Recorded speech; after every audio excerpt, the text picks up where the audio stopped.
آپ وارڈا صاحب پہلے بتائیے آپ کے ارادے کیا ہیں؟ 25 کو آپ نے کیا کرنا ہے؟ آ کے بیٹھ جائیں گے یا کشمیر ہائی وے کے اوپر، سری نگر ہائی وے کے اوپر، اور پھر اٹھیں گے نہیں؟ کیا کریں گے؟ بہت شکریہ ندیم ملک صاحب. دیکھیں جی، ہم تو مطلب میں اپنی ذاتی رائے تو آپ کو دے سکتا ہوں کہ میرے لیے تو بڑا امپورٹنٹ یہ ہے کہ کوئی انٹرونشن ہو اور یہ مسئلے کو افہام و تفہیم کی طرح، کیونکہ جو ذاتی ہو گئی ہے ہمارے ساتھ وہ تب ہو گئی ہے.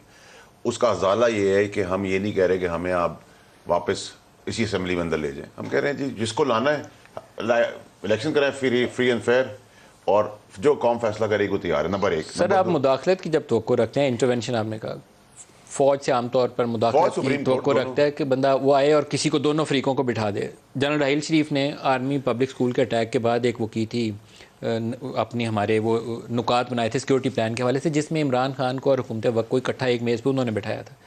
آپ بیٹھ جائیں گے ساتھ؟ آپ تو 4 سال نہیں بیٹھے ان کے ساتھ. پہلا سوال تو آپ ہی سے یہی بنتا ہے کہ آپ بیٹھ جائیں گے. دیکھیے ندیم علی صاحب، ایک تو یہ کہ یہ جو لیبارٹری کے اندر جو ٹیسٹ ہوتا ہے نا، یہ تماشا بند ہونا چاہیے.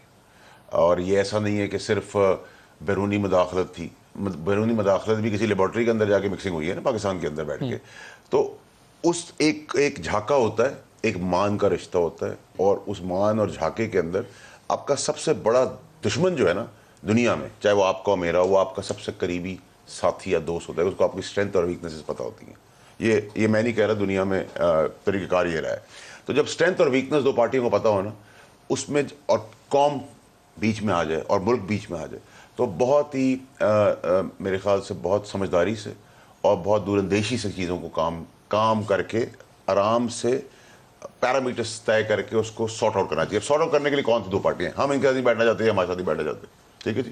اور ہمیں جس طریقے سے نکالا ہے، جس بے دردی سے نکالا ہے، جو ڈاپٹکس آئے ہیں، جو ڈرامہ ہوا ہے، جو پورا سسٹم ان پلیس ہوا ہے، یہ اب جھکی چھپی باتیں نہیں رہی. لیکن ابھی بھی ایک جھاکا اور ایک مان کا رشتہ ہے، اس کا بہت نقصان ہوگا اگر وہ چیزیں کھل گئی. نواز شریف کو کیسے نکالا تھا؟ وہ مجھے کیوں نکالا؟ وہ جلسہ جلوس کرتے رہتے ہیں. دیکھیں میری بات سنیں، آپ بتائیں گے اس پہ سچائی بولیں. نواز شریف کے اوپر اگر آپ بات کریں، نواز شریف کے اوپر پچھلے 35 سال سے کرپشن کے کیسز چل رہے ہیں. اس کے اوپر بہت سارے الزامات ہیں. حکومت گرائی گئی تھی، ایک منٹ سر، ایک منٹ سر ندیم علی صاحب، مجھے کمپلیٹ کرنے دیں. جس دن اس ملک کے اندر فرد جرم عائد ہونی تھی شہباز شریف و حمزہ شہباز کے اوپر، اس دن اس ملک کے سسٹم نے اور اس ملک کے نظام نے اور انصاف کرنے والے لوگوں نے ان کو وزیر اعظم اور وزیر اعلیٰ بنوایا ہے. یہ ملک کی تاریخ کا کالا سیاہ دن لکھا جائے گا پاکستان کی ہسٹری کے اندر. آپ کو شکریہ ادا کرنا چاہیے. 4 سال آپ نے ہر بندے کو اندر ڈال لیا، جس کو سزا ملنی چاہیے تو اس کو سزا نہیں. ملک کے اندر بڑی کلیئرٹی ہے. ہمارے لیے قانون کچھ اور ہے، باقیوں کے لیے قانون کچھ اور. میں آپ کو بتا رہا ہوں اپنی ذات کے طور پہ، میں اسلام آباد ہائی کورٹ میں گیا ہوں. مجھے انہوں نے کہا میرا کنڈکٹ ہے، گیا 12 مہینے کا میرا کیس چلا. 6 مہینے کووڈ کے لیے کورٹس بند تھی، 6 مہینے باقی بچے. اس پہ 2 دفعہ جج صاحب موجود نہیں تھے. 4 مہینے میں نے جوڈیکشن کو چیلنج کیا، میرے وکیلوں نے مجھ پہ کنڈکٹ لگا کے مجھے اڑا دیا. الیکشن کمیشن کو مان دیا کہ وہ صحیح کر رہے ہیں. اور جبکہ سپریم کورٹ کی رولنگ ہے کہ آرڈرز ہیں آج کے کہ یہ کورٹ آف لاء نہیں ڈیکلیریشن پاس کرنے والا، اور میرے سے مناسبت رکھنے والے سارے کیسز ریلیفس ہیں.